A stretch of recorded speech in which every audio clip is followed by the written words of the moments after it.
Häzirki wagtda Türkmenistan bilen Hytaýyň arasynda hyzmatdaşlygyň taryhynda täze sahypa açylýar. İki taraplaryň hyzmatdaşlyk dürli ugrlarda, şol sanyna sewda ykdysady, ýalňyç energetika, ulug kommunikasiýa, medeni insan-pöwür ulgamlarda üstünlikli ösürilýär. Belent mertebeli mehmanlaryň bilelikde surata düşmek dawarasyndan soňra Pekiniň Tiananmen meýdanyna 2-nji jahan uruşynda gazanlan ýeňşiň 80 ýyllygynyň hormatyna dawaraly harby ýürüýüş başlandy. Dawaraly harby ýürüýüş Hytaýyň paragatçylyga, milli gahramanlaryň ýagty ýadygärligini hatyralamaga ygaralydygynyň beýany boldy. Şunuň bilen baglylykda beýik watançylyk uruşynyň ilkinji günlerinden başlap Türkmenistanyň beýleki respublikalary bilen bir hatarda iriz watany goramak üçin ayağa galanlygyny bellemek gerek.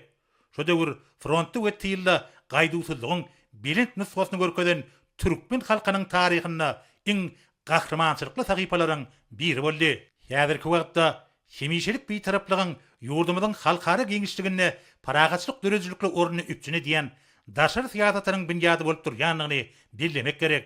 Birleşen Milletler Guramasy tarapyndan Türkmenistanyň beýtaraplygynyň 3 gezek ikrar edilmegi, ýurdumyza sewit we ählimon meseleleri kadalaşdyrmakda ygtybarly hyzmatlar çökümine çykyş etmäge ýardym berýär.